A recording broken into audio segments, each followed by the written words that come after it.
Thanks, Tina. It's a pleasure to be here with you all. My contact information is here, as is my Twitter handle. And if you don't follow me, feel free if you'd like to. If you do, I apologize for all the spam that came out today. Apparently, somebody hacked my Twitter account and was throwing out all this advice on how to lose 20 pounds in 2 weeks.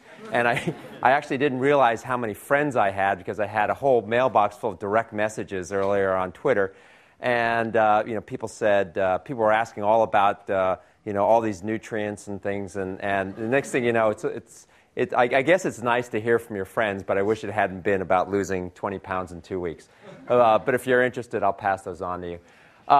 What I wanted to talk to you about for the next 40 minutes or so is a little bit about timing generally, right? And I think it's a very popular topic right now about all the opportunities that are out in the market. And as you know, entrepreneurial activity is about as fervent as it's ever been. And I'm sure some of you are thinking, wow, maybe someday or maybe now I'm going to start a company. And what I want to talk to you a little bit about is if you're ever thinking about it, sometime now or in the future, I want to talk to you a little bit about the founders and kind of what makes, in my opinion, some of the attributes of successful founders. I'll talk about markets because there's always this age-old debate. What's more important, the management or the market, right? It's a little bit like the chicken or the egg.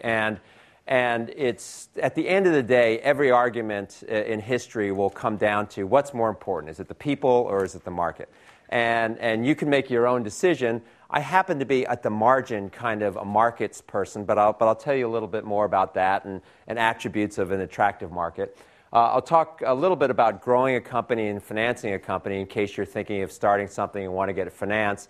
And a lot of this is generic. I mean, obviously, I'm a venture capitalist, so I'm going to give you my perspective, but I'm trying to keep it somewhat balanced because venture capital isn't for everybody, and we'll talk about that for a minute. And then I'll give you just a little bit of insight on how we evaluate opportunities. And even if you don't end up going to a venture capitalist, I always think it's great to have the lens as a prospective investor because as an entrepreneur, many of you will be investing your time, which is arguably an even more valuable resource than money. So with that, I'll just start with founders are just extraordinary, and entrepreneurs are extraordinary, and there aren't really any ordinary ones. I mean, I've got some pictures of some of the people we've backed recently.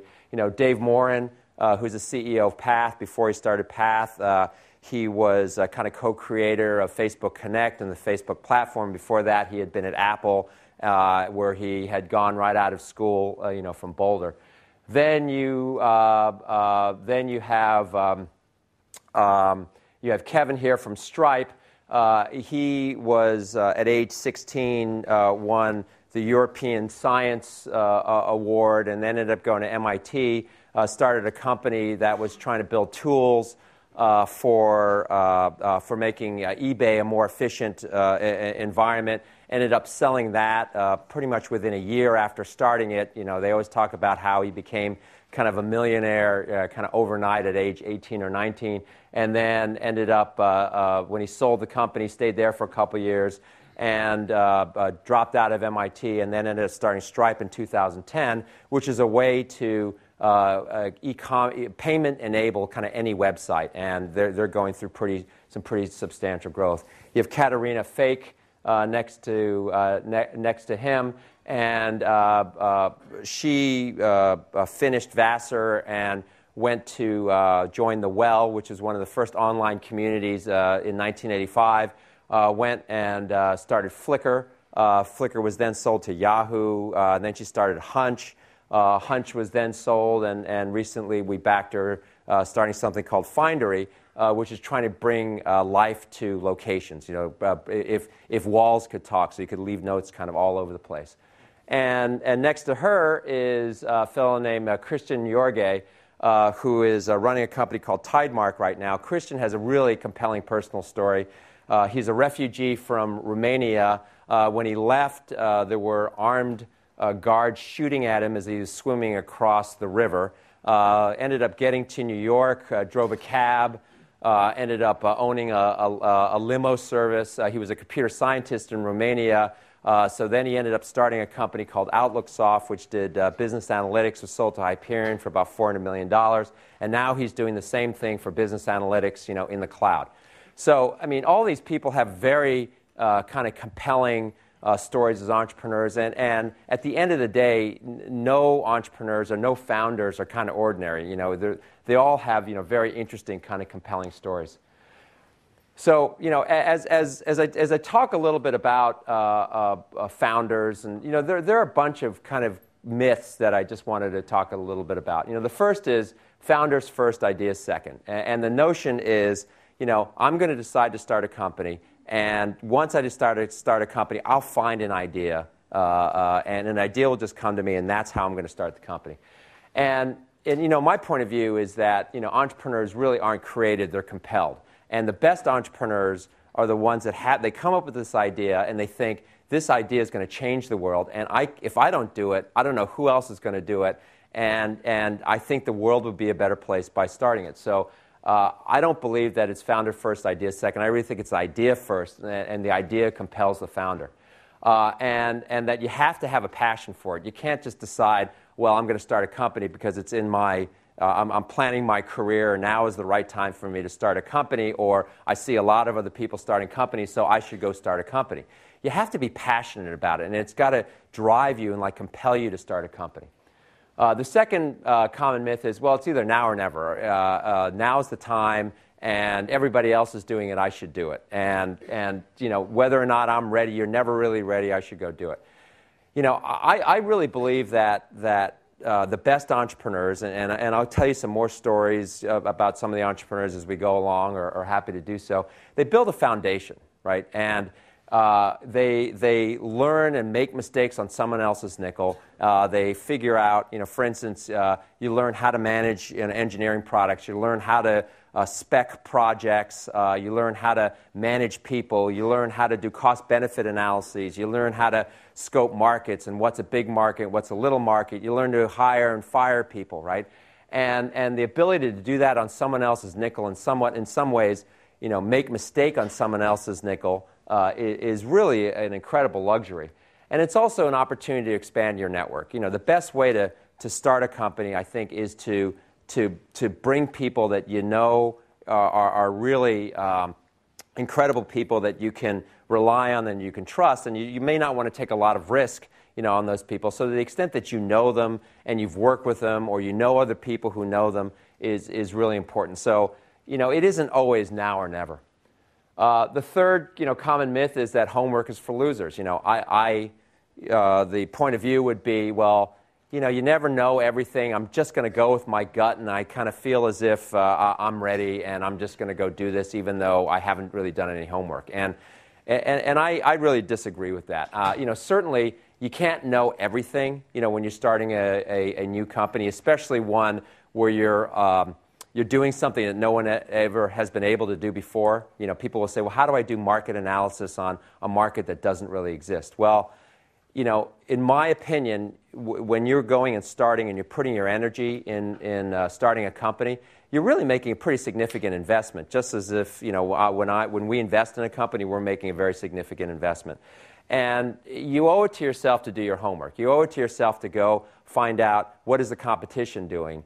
How big is this market? What are the reasons why it might fail or why it might succeed? And really kind of put together the whole landscape of what you're counting on for this to be a successful venture. And if you don't do that, you're kind of cutting yourself short. And I mention this because it's kind of amazing to me when I meet entrepreneurs and they really haven't done any homework on how big the market size is, or you ask them about, well, what is this person, what is this company doing, or what is that person doing, or have you heard of this, or you heard of that? And they say, no, haven't really done any of that work.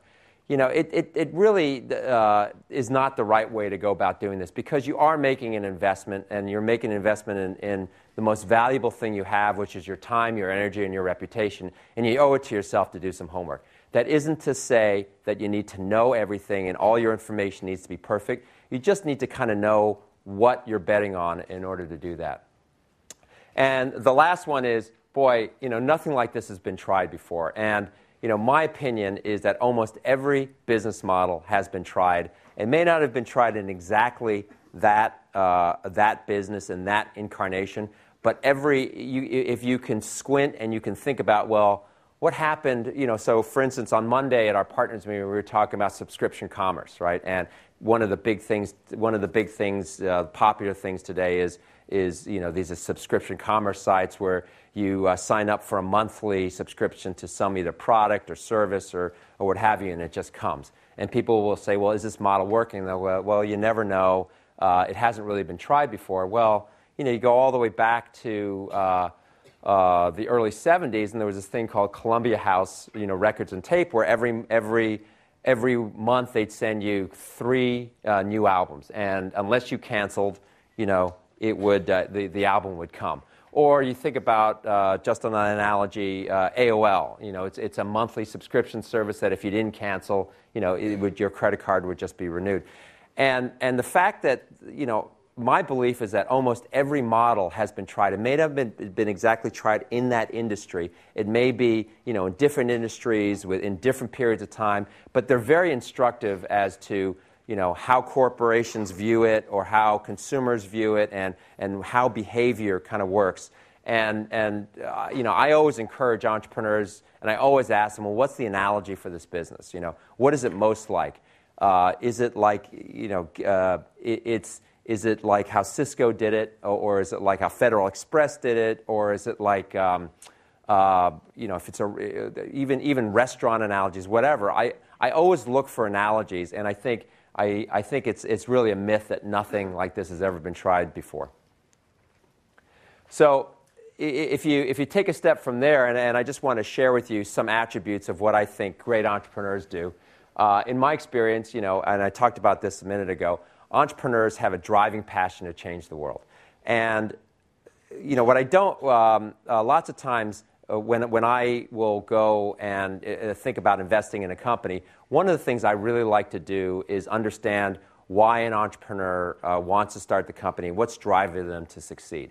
And I can almost never get that in a meeting. It takes a few meetings to do that, and I usually go to dinner with the entrepreneur, and if I could, I would figure a way to meet their family. I'd figure a way to play a sport with them. I'd figure a way to do, just whatever, just to kind of understand what their psyche is. But I almost always end up talking to them about, well, why do you want to do this? And really, what I'm looking for is what's driving them. And if they say, I want to make a lot of money, I don't think that's enough to be a driving passion to want to change the world. If it works out and you're lucky enough that a company is really successful, that's terrific, and it's going to be financially really lucrative. But that's more the effect, and it's really not the cause, right? The cause is that they have a vision, they want to change the world, and they want to make the world, a better place. And I always spend time trying to understand what is the person's passion and what's going to cause them to run through concrete walls in order to make it happen. Because as you'll see in a minute, I'm going to talk about willing a company to success. They're going to go and they're going to convince other people to leave their jobs and take salary cuts and really bet their careers. And before you know it, you're going to have hundreds of people around the company that are betting on this person and the passion of what the original vision was. And it can't be just to make money. That's a horrible culture that will never survive. It's got to be about, I'm going to change the world, and I have this vision about how to make this a better world.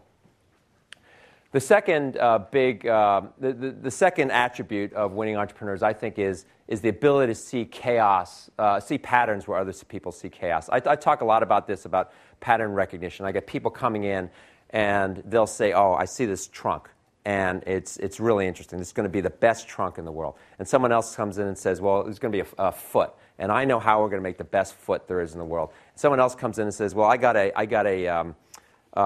tail, and it's going to be the best tail I've ever seen. And someone else says, I've got a tusk. And before you know it, you start seeing that everybody's kind of describing an elephant, right? And part of our job as venture capitalists is to try to put all those pieces together and try to recognize patterns. The best entrepreneurs that I see come in and say, well, I see this happening over here, I see this happening over here, I see this happening over here. The logical thing is that now all the pieces are coming together that the world is going to look like this. And they see it as clear as day, and they feel compelled to go get in front of that market because they see if they don't do it, they're not sure someone else will, or they can't stand the thought that someone else is going to get there in front of them. The third is, you have to have this passion, you have to have the conviction, but you have to be able to articulate it. Because when you're starting a company, all you have is the power of the idea, right? And if you can't convince other people that it's the right idea. So imagine that you're one person with this fantastic idea, and you're going to start a social network, and it's just going to be the 900 million people are going to connect. But if you can't convince anybody else to come help you, how are you ever going to do it, right? And so you've got to be able to have a vision and be able to articulate it to other people so that you can convince them to do it, and that they can convince other people to do it, and people will put money into it, and service providers will provide services to it. So being able to articulate it is really an important point. The fourth is willing a company into existence. In the beginning, as I said, there really isn't anything other than an idea. And the first 5 hires and the first 3 or 4 months, all you have is your belief in what you're doing is right. And you have to have the conviction, but you also have to be able to have the fortitude to be able to will, but by force of will, the company exists. And if you have any doubt, everybody else will see it in you, and the company will never end up forming. And so, my advice to you is to do all your homework up front, but once you commit to do it, if you commit to do it, you're going to do it, and there is no path back. That doesn't mean to say that you're going to be stupid and you're going to be foolish, but you've got to will companies into existence. The fifth is, I think entrepreneurs are genetically paranoid. Anybody who's not paranoid is going to end up getting eaten. Hopefully not literally. The sixth is being able to recognize and support your own weaknesses. Nobody's perfect, and the best entrepreneurs I see, understand what their areas of weaknesses are, and they go hire other people, or team up with other people, or they bring in as advisors or board members, people that can help them be better, and they recognize their own weaknesses. The seventh is soliciting advice, but you make your own decision. So I hear this all the time about, as a board member, they'll say, well, what do you want to do? And I said, well, I'm going to give you advice, but you're going to be the one who's going to make the decision. And the best entrepreneurs I know, they solicit advice and they listen and they process, but they quickly make a decision. You don't want an entrepreneur that won't solicit advice because, then they say, well, I know all the answers. I'm not going to ask for any help. But you also don't want one that says, okay, everybody, give me whatever you think, and collectively we're going to make this group decision and I'm not going to make any decision. I want somebody who's going to listen, but at the end of the day, make their own decision and be responsible for that decision. And then lastly, be able to make decisions on incomplete information and fix the bad ones along the way. I end up giving this advice probably to 90% of the first-time entrepreneurs, which is, hey, you can't get all the information. By the time you get all the information, it's too late. And by not making a decision, you've made a decision. All I ask is you quickly make decisions, and if they're wrong, fix the bad ones quickly. But what you have to do is you have to rapid-fire decision-making, because in an early-stage company, you don't have the luxury of time. And if you did, you'd end up looking like a very large company that has meetings about meetings, and it takes 2 or 3 years to make a decision. What young companies have is the ability to kind of rally the troops, do something, do it overnight, make the decision, commit, and move on. And if it's the wrong decision, if you hire the wrong person, fire that person, that's okay as long as you do it quickly. Just don't linger on bad decisions. And then finally, sweat the details. I don't know any really good entrepreneur that doesn't sweat the details. And almost every great manager, CEO I know also, knows the important facts and can tell you. They've got the clarity of saying what are the 5 or 10 really important variables that drive my business, and once I know them, I know the details of those numbers, right? And I always am very wary of a CEO who comes in who really doesn't know, any of the details of some of the most important variables and the important KPIs. And I'll talk a little bit more about that in a second. So that's what I think make great entrepreneurs. The other aspect is, once you start a company, you got to have some leadership, right? And not all entrepreneurs are great leaders, but some are. And the ones that are really good, I think, are the ones that can clearly articulate a strategy and a purpose. As a company gets bigger, an entrepreneur can have less and less direct control over the knobs. They have to be able to work through other people.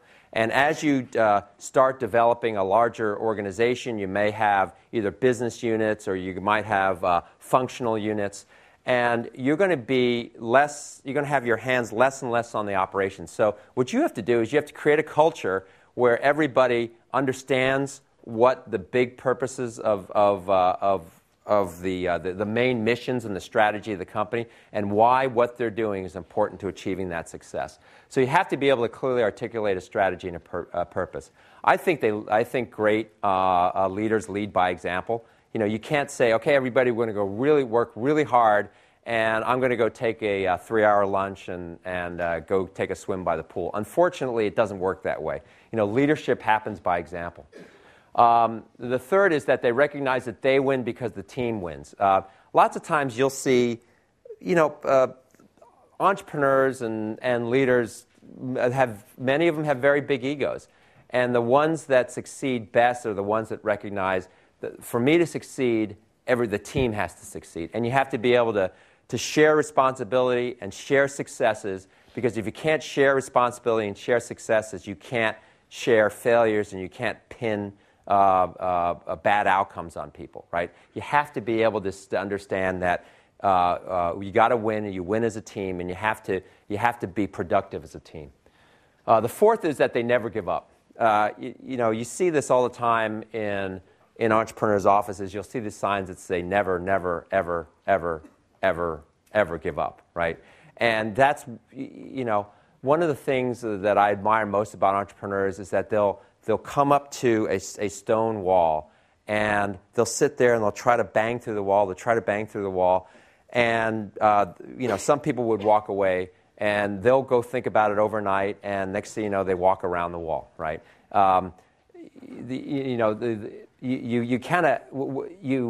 There's so many reasons why a startup company should fail, versus a company that has a lot of resources, a lot of market share, a lot of customers.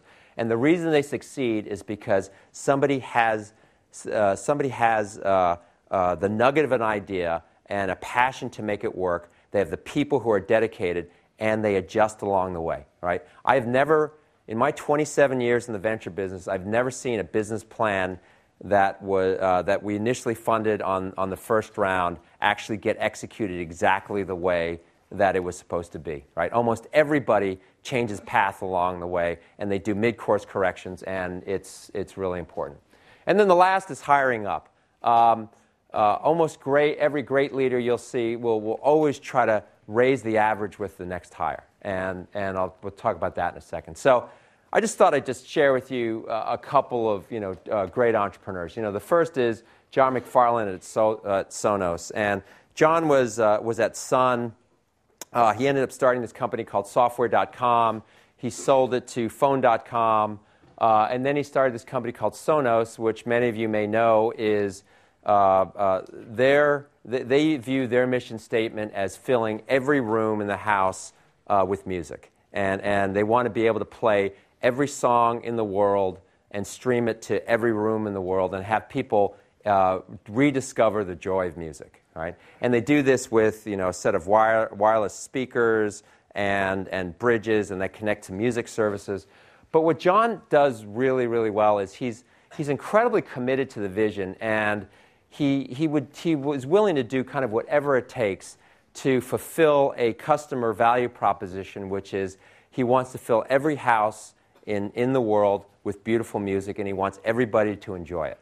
And he's able to hire, some of the best people around the world that just, and a lot of acoustic engineers and design engineers are kind of different kind of people. But when you give him a chance to say, I want to give people the enjoyment and rediscover music, it's really remarkable. He's hired a group of people that all have worked with him before, and he's able to articulate a grand vision. And despite having been extremely successful, it all happens because John is at the helm, and he makes it work, and he leads by example. And I think the world of him, but I also love his vision, and I'm completely bought into it. Another guy, Reed Hastings, that we backed in Netflix, originally came to us. His background was he was actually in the Peace Corps, and then he was in a startup company that was a spin-out of NET called Adaptive, and then he started a company called Pure Software, which was ultimately sold for quite a bit of money. And then he came to us with this idea that he was going to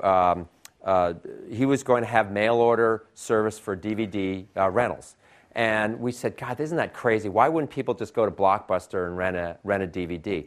And he said, well, because this is much easier, and consumers are really getting ripped off now by all the late fees, and we really think we can, consumers would really like to have a few DVDs around the house all the time, and we think we can have a logistics system that can get them there, and we think it'll be a significantly better experience, and we think it's better for the consumer, and if it's at the expense of Blockbuster, it's going to be at the expense of Blockbuster.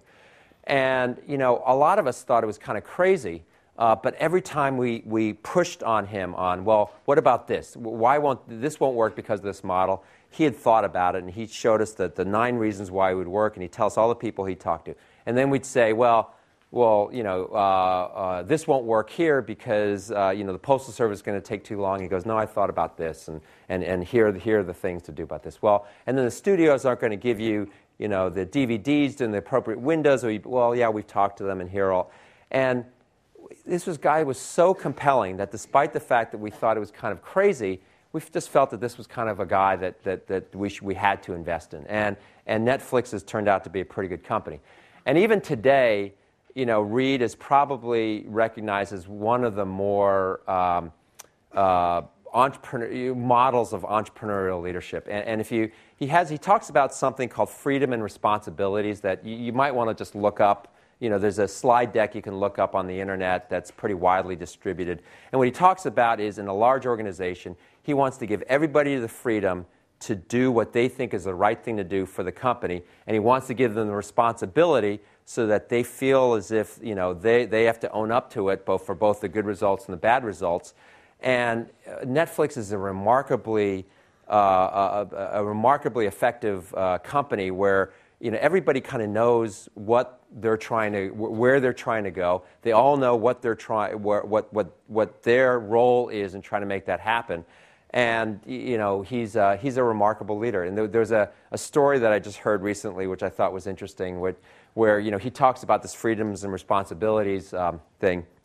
And one of his employees said, hey, I think everything you're talking about in this freedom responsibilities thing is BS. And Reed goes, why? He goes, well, if you really believe that we should have the freedom and you're going to give us the responsibility, why do we have vacation days? Why do you care? Why are you trying to legislate, how much time I take off as long as I get my work done? And Reed went back and he thought about it and he said, you're right. So now they no longer have vacation days. You basically take whatever time you need to take off as long as you get your work done. And it turns out that people take less vacation than they would otherwise be entitled. But these are examples of people who started the companies from the get-go but have emerged into terrific entrepreneurial leaders. So the next section I want to talk a little bit about is about markets and how you should think about markets. The interesting thing is when I got in the venture business, market sizes were measured in tens of millions or low hundreds of millions of dollars, and they're mainly U.S. and mainly data processing-oriented back offices.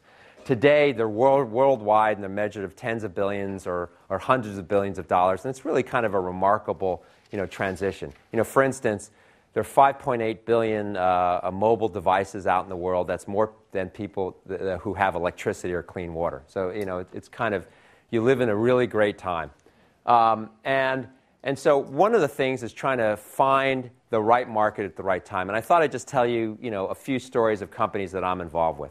So, so I got involved with TiVo in the very beginning, and it was a couple couple of guys who wanted to build kind of a video server in the home. And the more we talked about it, I was just coming off the board of a company called Excite, which was one of the early internet search engines. And one of the things that we learned from the internet was that targeting and personalization, the ability to target and personalize content, was really a powerful notion. And so I spent a lot of time talking to them and said, well, why can't we do this for television? Why can't we deliver a personalized television experience so that people don't have to just watch what's broadcast, but they can watch what they want to watch, when they want to watch it?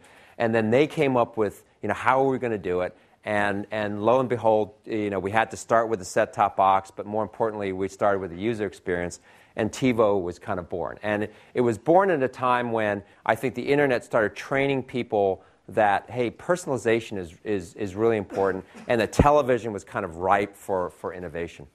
I've got another company I'm involved with called Machinima, and Machinima is a broadband content network that sits on top of YouTube, and it's targeted mainly to gamers. So in August, we served 2.3 billion videos to about almost 200 million people, and it's kind of growing like a weed, and it's mainly gaming content. And when I first met him, it was really very small, but it was right around the time when Call of Duty: Modern Warfare passed $1 billion. It was the first video game to pass $1 billion revenue, and then Avatar, kind of in the same month, passed $1 billion. And I looked at the two art forms, and I thought, hey, those are pretty close. I mean, could it be that a lot of this stuff, and as many of you know who are gamers, the graphics are photorealistic, and it's kind of hard to tell certain movies from certain games. And in fact, you go to movies today and you see trailers, for games, and I can't really tell in the beginning if they're promoting a movie or they're promoting a game. But they started at a time, and we invested just on a lark that said, hey, maybe this might become important. And the next thing you know, YouTube is pouring hundreds of $millions to create the largest broadband MSO in the world, and our vision is Machinima is to gamers what ESPN is to sports, right? ESPN isn't necessarily just about sports; it's about males, 16 to 34, and that's kind of what Machinima is all about.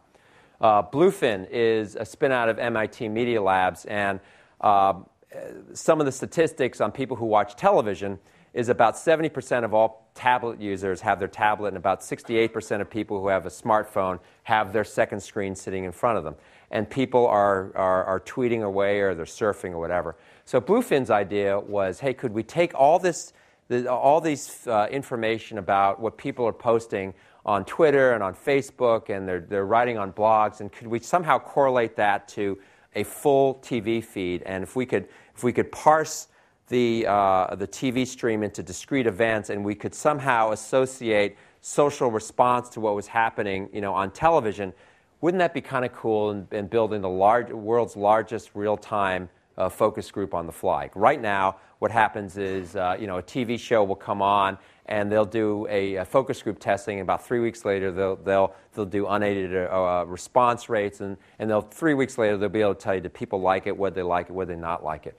Well, with Bluefin, and it's really a large data analytics and crunching problem, they're able to tell you almost real time how people are reacting so that you could change your message. And there are examples during the Olympics of how people have changed their creative on network spots based on what reactions of people are. And we think that's kind of an interesting trend. And it really wouldn't be possible without advances in compute technology, without algorithmic advances, without everybody posting, but it kind of all came together at the right time, and we think it's a pretty interesting idea.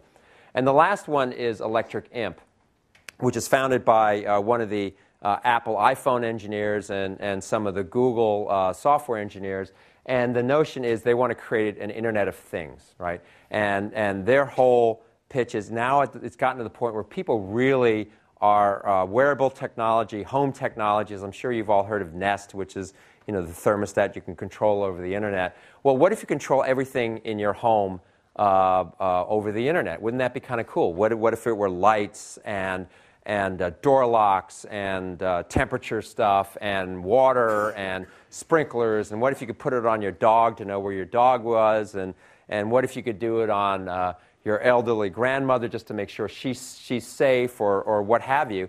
Wouldn't that be kind of a cool thing? And what they've developed is a platform and a reference design to allow anybody to kind of hook something onto the internet for a very inexpensive price, and then a back-end cloud service for connecting these things and monitoring these things either on a white label basis or directly. And that isn't possible except for the fact that Wi-Fi is pretty much everywhere. Compute is really inexpensive, and the ability to get miniaturization. I can get basically these computers on the size of SD cards, and I can get them really inexpensively. That's kind of a cool thing. And so, the point of this is that lots of times you look for discrete patterns that happen all come together at the same time, where you're able to say, what I'm talking about would not have been possible or would not have been interesting until this point in time. And I think the ability to kind of look at a really high level and decide, wow, that must mean that there's an opportunity here is an important aspect to trying to find the right market.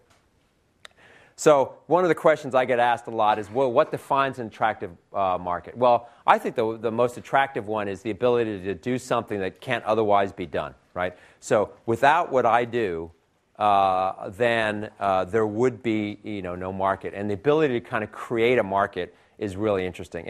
And if you have any doubt and you look at the market cap of companies within any particular sector, you'll find that about 50% of the market cap typically accrues to the market share leader, right? So it's very profitable to be the first, not only the first in the market, but if you're the first and you're the market share leader. So the ability to kind of help create a market is quite interesting. The second is something that's fundamentally changes the economics of a solution. So by doing it, you can reduce the cost by 10x, or you allow what typically wouldn't be able to be done, you can now be done. The third is that it's in the path of progress. You don't need to know the market. If the market exists today and it's being adequately served, you either have to come in with something. I always talk about general rule of thumb of attacking existing markets. It's got to be about 10x the performance, and it could be a maximum of 3 times the price. But arguably in today's world, it's got to be something along that lines of a 30x kind of improvement for people to switch. Because otherwise, corporations or people would rather just stick with what they're already using. So being able to look at, well, if this happens here and this happens here, I really think that this really is in the path of progress, and this is going to happen. So, this notion of something that is in the path of progress, and if it already exists, it's on the cover of Time magazine, chances are it's too late. But if it's something that is controversial, but you can argue is in the path of progress, that's probably a pretty good thing to take advantage of, or take a look at, I should say. And then the last is what for me defines an attractive market. I want to be able to see how a company can get north of $100 million of revenues, if it works, and ideally multi-hundreds of millions of dollars of revenue. Now, that's from my perspective as a venture capitalist. That isn't true for an individual investor or an angel investor, but for what I do, that's what I want. So let's talk now a little bit about investment and taking the money. And I referred to this earlier about whether or not to VC or not to VC, right? And the first is to say venture capital isn't for everybody, right? There are positives. The positives are you get professional help. That's all we do. That's what we get paid to do, and hopefully and arguably we're okay at it. And we have, we provide the help and the expertise. We have a very large network of contacts, both to hire, for partners, for potential distribution arrangements, for all sorts of things. We come in with an unbiased set of eyes and brains. When you sign us up, there's no second agenda. It's not like you take money from a corporation and a corporation has a second agenda about the investment's only one thing. Our motivations are really clear. We're trying to make a great return for our limited partners, and we think the best way to do that is by building a very large, long-lasting, market share leading company. Right? We're extremely transparent. And the final thing is credibility. Lots of times, when a company gets venture financed, I'll do this all the time where I'll call up a potential recruit and I'll talk to them about all the other great companies that we finance and why we think this is the next one, and we're willing to put our reputation and our dollars behind it. And that level of credibility often, right or wrong, is what's necessary to convince a candidate to kind of leave an otherwise interesting job. The negatives are dilution. We are very ownership oriented. Our typical ownership in a first round investment is just a little under 25%, right? We're very ownership hungry. It's by no means the cheapest money that you'll find. And you'll give up a little bit of control. What we don't want to do is, we don't want to invest in something that's a hobby or something that nobody ever wants to get liquidity in. And so by signing on to, for venture capital, you're kind of buying into that roadmap. We have certain outcome expectations, like as I said, something that is at least at our scale, something that could be a 10 or 15 or $20 million, acquisition price, may be maybe terrific as an angel investment. It just doesn't work for, an institutional venture capital firm like ours, because we're looking to build, very significant holding positions. And once you go back, once you start, there's really no going back. Once we come on, and I'll talk about this in right here on the bottom point, it really becomes a marriage, right? We're signing on with you, you're signing on with us, and we're going to be in this journey for a long period of time. And so when I talk to potential companies that we invest in, and I talk to them about going on the board, I really encourage them to do reference checks, and I really encourage them to take their time, because as much as we're signing on with them, they're signing on with us, and it's going to be probably a 5-6 year journey we're going to have together. It'll be a lot of fun, and we'll go through a lot of ups and downs, and it'll be thrilling and it's exciting, but it's really hard for us to get divorced at the end of the day. So in terms of raising money, I would say just raise kind of generally what you need to get to the next milestone. Proof pays. In other words, once you get to that next milestone, it justifies an increase in valuation. And that'll minimize your dilution, and it's, proof is really important. And I see this all the time, because entrepreneurs will come in and they'll say, well, I want to raise $15 million. And I say, well, you don't really have that much. What does it take for you to get some initial market feedback? Well, that'll take $1.5 million or $2 million. Well, why don't we do that? You'll suffer less dilution, and it's probably a better way to finance the company, because I can't write that big a check and take that much risk. But on a smaller check, I'd be willing to do that. And that kind of leads to the second thing about stay lean and mean. I don't know why it is, but companies do better when they don't have that many resources, right? They always talk about necessity is the mother of invention. Well, it's definitely true. And when companies are really lean, they end up being more efficient, and they figure out ways to do it. When there's a big a slug of cash in the bank, people get a little bit lazier. And if you have a couple people that aren't really contributing, well, we can afford them. We'll just leave them on the payroll. That's not the right thing to do. The right thing to do is, if someone isn't working out, you should get rid of that person. You should be as lean as possible, because smaller teams generally are more efficient, than larger teams. And having necessity as the mother of invention is an incredibly powerful force. Companies I have seen that raise too much money end up being a little bit sloppy. They end up being a little bit slower. They end up delaying profitability. And I know it doesn't necessarily make logical sense, because people say, well, I'll just raise the money and I'll leave it here and I won't touch it and we'll still be really lean and mean. My experience is it just doesn't happen that way. It's just not human nature. I would hire after growth. It used to be like in the bubble, people would say, well, you got to hire in anticipation of growth. That didn't work so well. My experience is that if you grow and you're always just a little bit lean in terms of not having enough people to kind of take advantage of the opportunity, that's a pretty healthy place to be.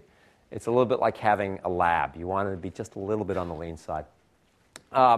The fourth is maximize the pie, not just your slice. At the end of the day, if you start a company, any of you can own 100% of it, but it probably won't be that big. I mean, what you want to do is you want to try to figure a way to make the pie as big as possible so that the slices are really valuable.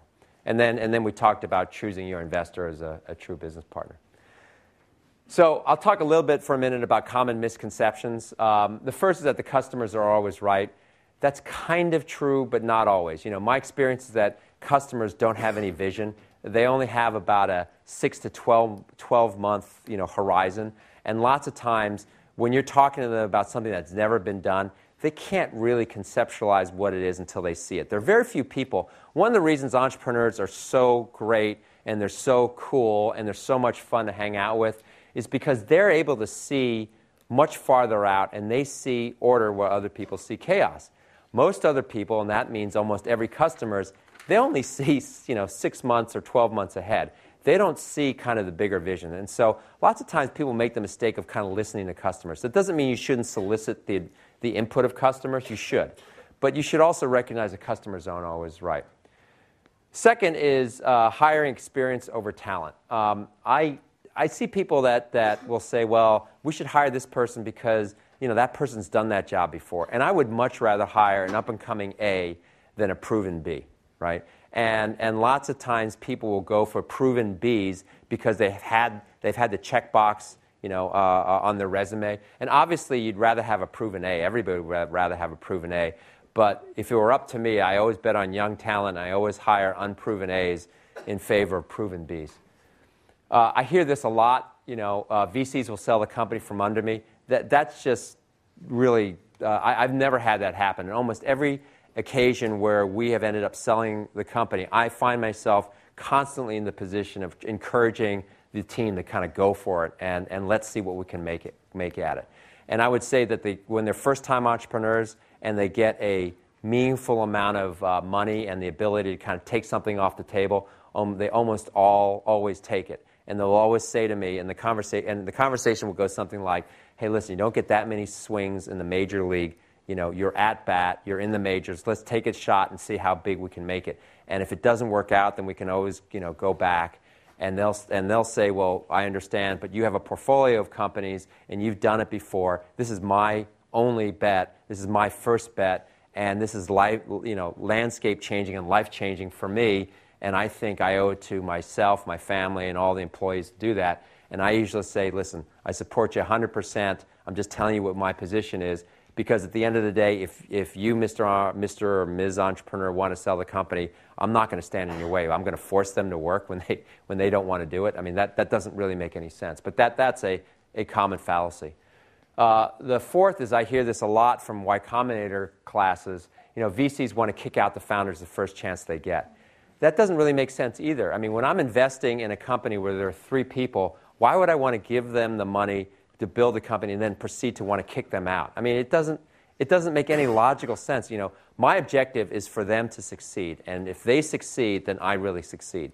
Now, if they're not going to succeed or they need help in order to succeed, then by all means, I'm going to go to them. I'm going to try to convince them that we should hire more people onto the team to help them succeed. But I hear this a little bit more than I'm comfortable with, that, I hear VCs want to just kick out the founders, and I want to put in all these protective provisions to prevent the founders from getting kicked out.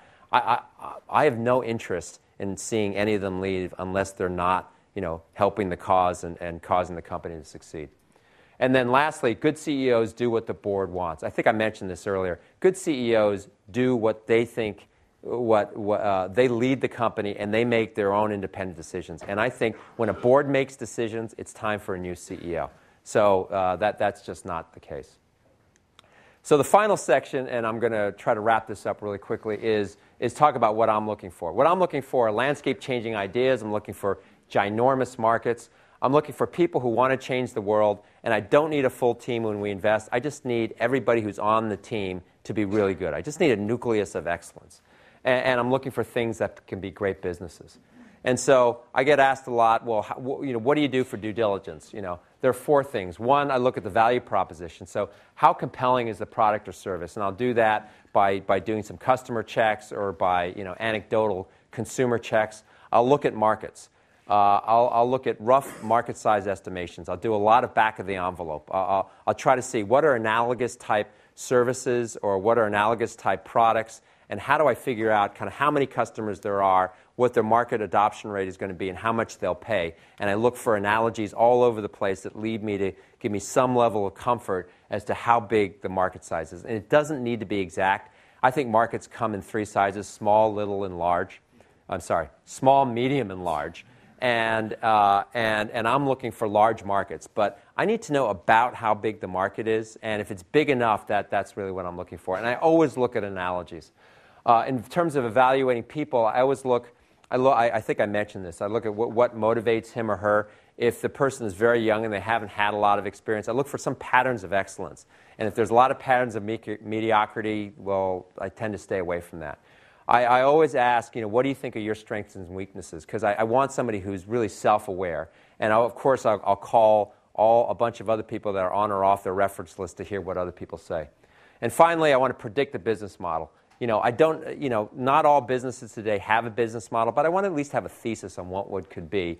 And, what are the customer economics and who else has done something like this? And I think I talked about that before. I'm going to skip that and go to just talk about the quick rules and say, my rules are you should pick really big markets. And like I said, it's either markets or people. I'm about 51-49 markets type person. Market leaders get the majority of rewards. Never compromise on people. My observation is that A's hire B's, B's hire C's, and once you get C's in the company like cockroaches, you just cannot get them out. You should definitely do analysis. Do the analysis. At the end of the day, you got to go with your gut. You can't do analysis paralysis, and I see this all the time. What you want to do is enough work to know what kind of decision you're making, and then you're going to make a gut decision at the end of the day.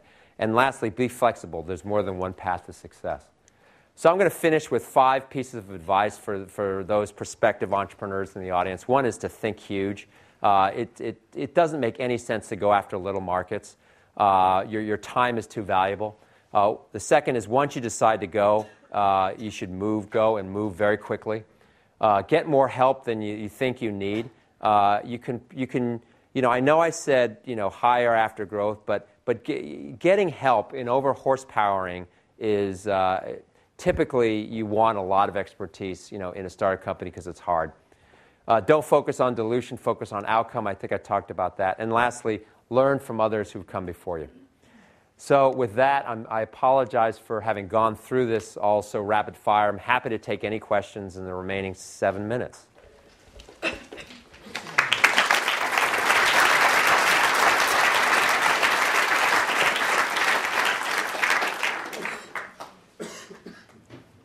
Yeah. Thanks, Geoff. Great talk.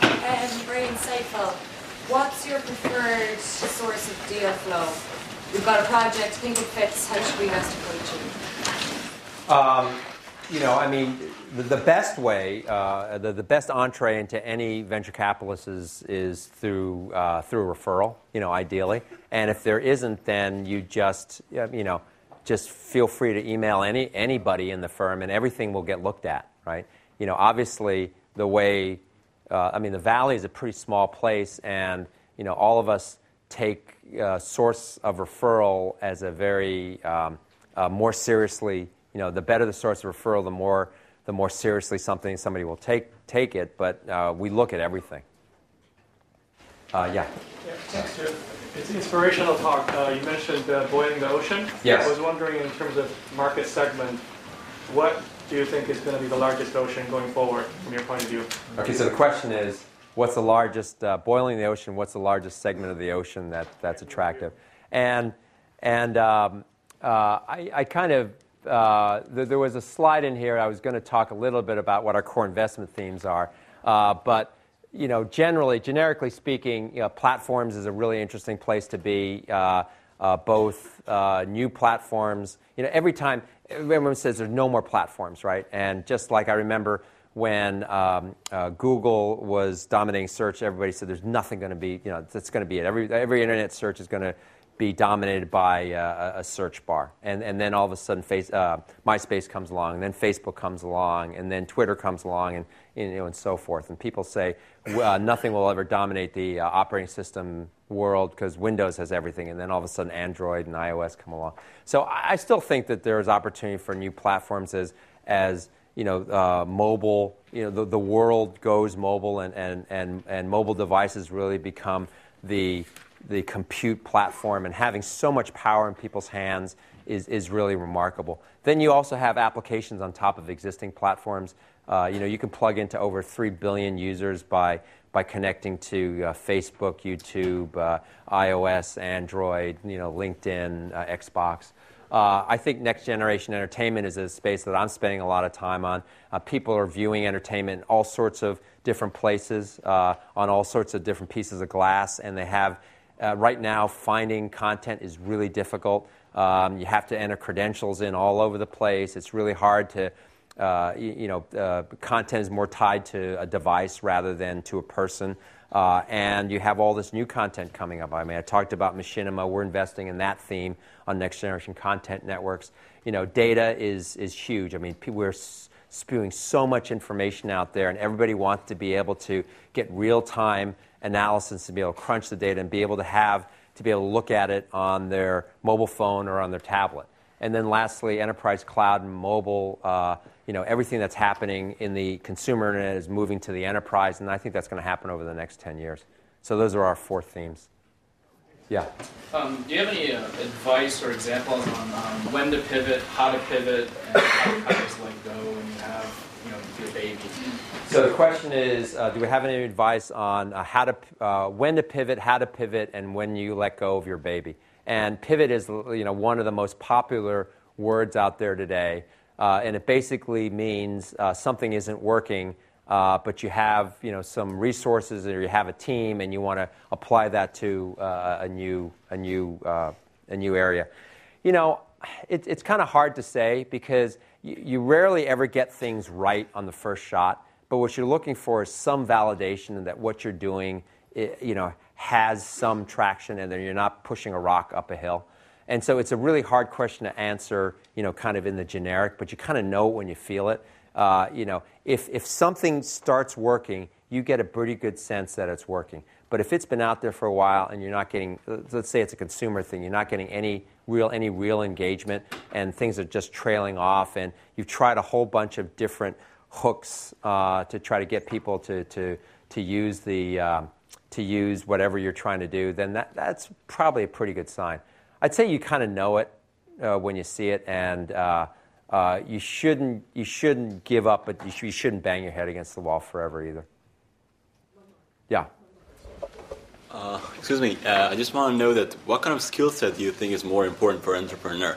Because you said that the idea is important. Is the main part, and how can we come up? What kind of skills that we should look for in order to come up with ideas? And my next question is a little bit specific. I have an engineering background, and you said that the proof is important in order to attract the investors. So we have to show them something so that they trust us. So technical skills can be helpful, but what other skills is also? Okay, so the question is, what kind of background is the best for starting a company, and what kind of skill sets? So my observation is that the best, almost all great entrepreneurs, I think, have a real product mentality. And by product I mean product or service. Okay, and the best I find are people who have a technical background but really understand, can put their heads and be the voice of the customer, whether a consumer or it's an enterprise. And so I always look for people who are great product people. Ideally, so you look for engineers, and you look for engineers that aren't just technically skilled, but also, like, I know a bunch of great engineers, but they have no product sense, right? And that's not great. If you are like that, then marry yourself with someone who's really good product sense. I know a bunch of product people who aren't technical, but they have a really good sense of what could be done if I could just do it this way. They just don't know how to do it. If you're that kind of person, I'd marry yourself with a technical person. But those are the best people to start companies. They tend not to be the finance people. They tend not to be the manufacturing or operations people. They tend not to be human resources. It tends to be some form of technical or marketing, but the common theme is product. Really heavy product orientation, and you want somebody who's really the voice of the customer or the consumer. Please join me in thanking Geoff Yang for this fabulous talk. Thank you. Really fabulous. Great. We have the basis, SVP